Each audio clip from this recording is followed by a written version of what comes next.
Selamat pagi anak-anak sekalian. Pagi, Bapak. Nah, bagaimana kabar kalian hari ini? Semoga sehat dan siap belajar ya.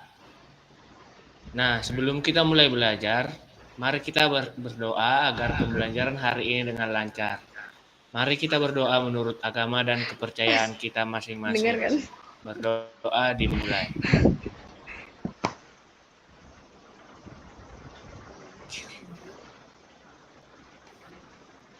Berdoa selesai.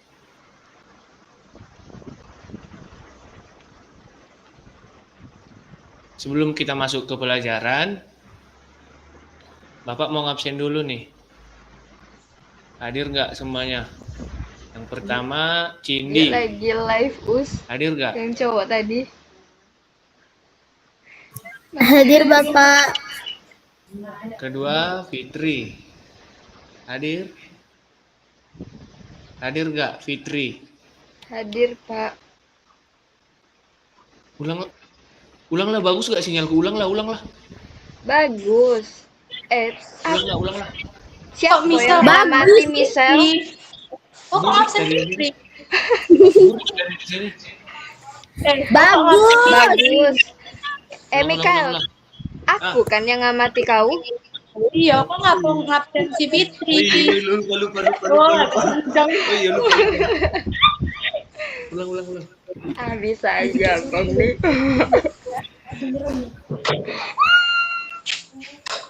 Oke. Ulang. 1, 2. Fitri, kau kan yang rekam? Yo. 1, 2, 3. Selamat pagi anak-anak semua. Pagi, Bapak. Nah, bagaimana kabar kalian hari ini? Semoga sehat semuanya. Sehat? Iya Pak. Sebelum kita mulai belajar, mari kita berdoa menurut agama dan kepercayaan kita masing-masing. Berdoa dimulai.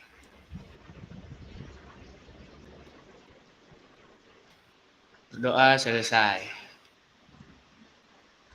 Nah, sebelum masuk ke pelajaran, Bapak absen dulu nih. Cindy hadir kan? Hadir Bapak. Melda hadir. Hadir, Pak. Berliana Suci hadir. Hadir, Bapak. Nah, baiklah kalian semua sudah hadir. Hari ini kita akan belajar tentang peristiwa alam dan perubahan wujud benda akibat panas. Dengan contoh yang sering kita lihat sehari-hari, yaitu proses terjadinya hujan. Bapak ingin kalian tahu, peristiwa alam tidak hanya penting di Indonesia, tetapi di seluruh dunia, karena berkaitan dengan kehidupan manusia. Misalnya di Indonesia, hujan membantu pertanian, sedangkan di negara lain, kekeringan bisa mengancam produksi pangan. Nanti saya akan menunjukkan buku tentang proses terjadinya hujan. Nah, setelah saya tunjukkan nanti bukunya,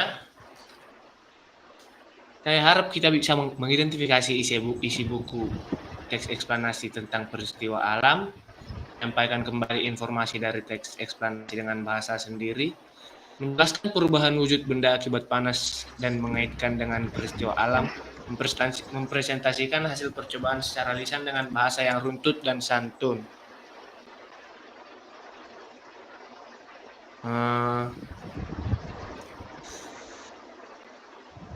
Kita masuk pada materinya. Kita mulai dari kegiatan mengamati. Sebentar, saya tunjukkan dulu bukunya.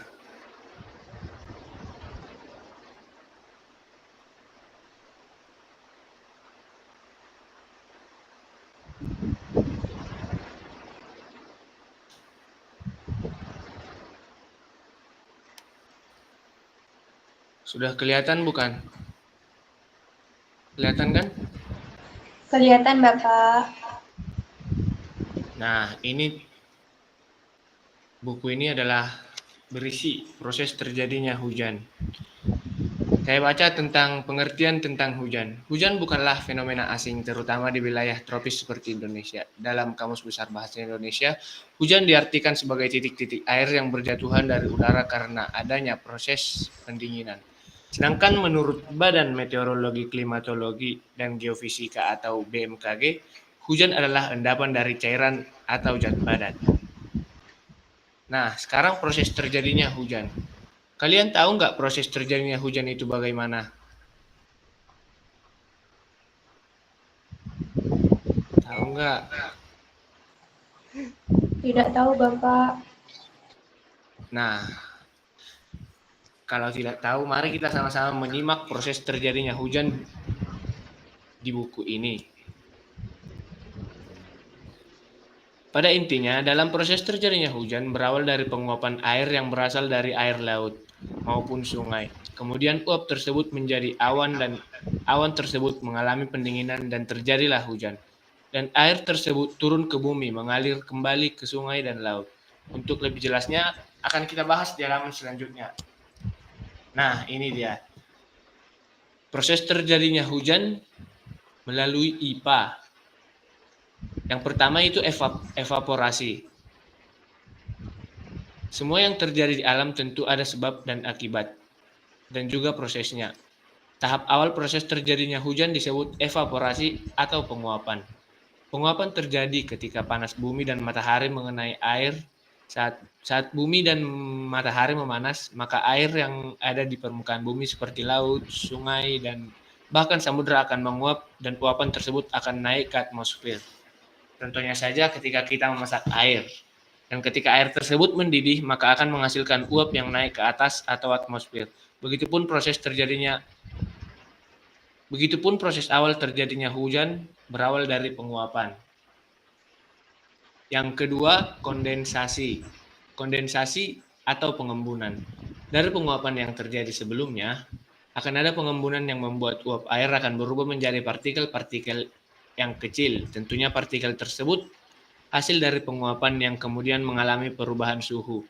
Setelah itu partikel es akan berkumpul dan membentuk awan. Biasanya kita akan melihat gumpalan awan di langit. Nah, ternyata awan yang kita lihat tersebut menyimpan air loh. Proses terbentuknya partikel es menjadi awan disebut koalesensi. Untuk ukuran partikel es yang mengembun tidak besar, biasanya hanya 5-20 mm saja. Maka dari itu air hujan yang turun pun akan memiliki kecepatan sekitar 0,01 sampai 5 cm per detik. Uap air yang ada di atmosfer tidak langsung jatuh ke bumi karena adanya udara yang bergerak cepat. Nah, yang selanjutnya atau yang ketiga coba dibaca oleh Berliana. Nah, ini presipitasi ini, coba dibaca. Bapak kurang nampak, Bapak. Bisa agak dibesarkan sedikit ya, Bapak? Sudah kelihatan belum? Sudah, Bapak. Yang bagian presipitasi ya, Bapak? Ya, betul. Ya, presipitasi. Nah, proses selanjutnya disebut presipitasi atau mencairnya butiran es yang sudah mengembun di awan. Butiran yang sudah mencair itulah yang nantinya akan turun ke bumi dan disebut hujan. Perlu diketahui, hujan tidak turun di tempat di mana uap air didapat, karena adanya gerakan udara yang cepat, maka angin biasanya akan membawa gumpalan awan yang berisi uapan air tersebut berpindah-pindah. Lanjut, Bapak? Atau sudah? Lanjut sampai ini hujan lebat. Oke. Lebat, bisa lebat. Selama kejadian berpindah-pindah tempat tersebut, awan bisa saja mengalami presipitasi. Dan ketika awan sudah terlalu padat dengan uapan air di dalamnya, maka ia tidak akan menahannya. Itulah yang kemudian menyebabkan hujan jatuh. Kita tahu bahwa ada hujan lebat atau sekedar gerimis. Hal ini juga ada penyebabnya loh. Ketika awan berada di dekat bumi, maka hujan yang dihasilkan hanya gerimis saja. Namun jika awan jauh dari bumi, maka hujan yang turun akan lebat. Sekian Bapak. Nah, terima kasih Cindi. Cindi, siapa namanya? Berliana. Baik Bapak, Nah, sama-sama. coba ini jenis-jenis hujan dibaca oleh Cindi.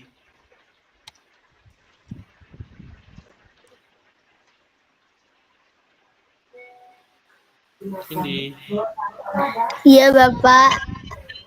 jenis-jenis hujan coba dibaca ini sampai yang terakhir. Nah, oke, pas Bapak. Sudah, bisa ih. Besarin, Pak, tolong. Oke, kebesaran. Jenis-jenis hujan. Hujan yang turun ke bumi memiliki beberapa jenis, yaitu hujan konvektif.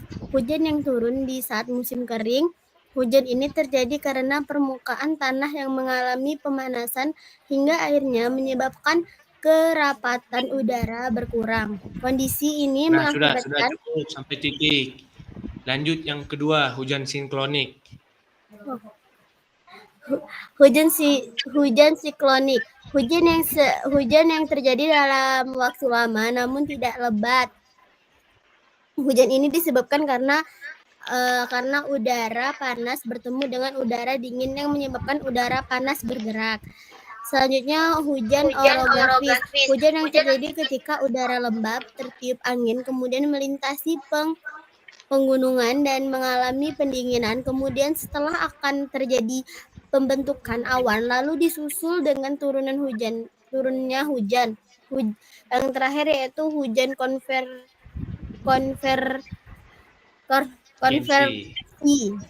Hujan yang terjadi karena adanya pertemuan udara tebal dan besar.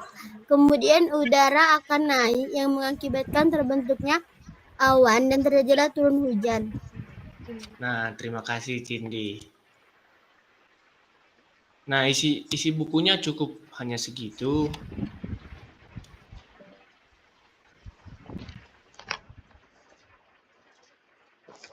Nah, semoga kalian sudah mengerti ya tentang proses terjadinya hujan dan jenis-jenis hujan tersebut. Nah, kita sekarang kali ini kita tidak punya tugas di rumah. Kalian cukup hanya memahami materi yang sudah kita pelajari hari ini dan akan Bapak tanyakan di pertemuan selanjutnya. Baik Bapak. Secara lisan. Yang artinya kalian harus presentasi di depan kelas. Bapak Nah, mau sekarang bertanya, kenapa? mau bertanya Bapak, itu presentasinya minggu depan itu pribadi apa atau dibentuk kelompok? Individu. Gampang kok pertanyaannya nanti. Bukan pertanyaan sih. Materinya gampang. Oke, baik Bapak. Nah, sekarang kita refleksikan pelajaran kita hari ini. Apa yang sudah kita pelajari. Semoga kita memahami bahwa hujan terjadi melalui proses penguapan, pengembunan, dan presipitasi. Kita juga sudah belajar cara menjelaskan peristiwa alam dengan menggunakan teks eksplanasi yang runtun dan santun. Dari kegiatan kita hari ini atau pembelajaran kita hari ini, kita mendapatkan manfaat langsung, yaitu memahami proses hujan yang terjadi di sekitar kita, dan manfaat tidak langsungnya, yaitu belajar berpikir logis dan ilmiah. Nah, terakhir, saya akan informasikan kepada kita semua bahwa pertemuan berikutnya kita tidak hanya presentasi, melainkan kita akan mempelajari tentang perubahan cuaca dan dampaknya terhadap kehidupan makhluk hidup. Nah, sekian pembelajaran kita hari ini. Ada baiknya kita tutup dengan doa. Kali ini doa dipimpin oleh Berliana. Silahkan Berliana. Baik, untuk mengakhiri pertemuan pada hari ini, kita berdoa menurut agama dan kepercayaan masing-masing. Berdoa dimulai. Berdoa selesai. Nah, atas perhatiannya, Bapak ucapkan terima kasih ya.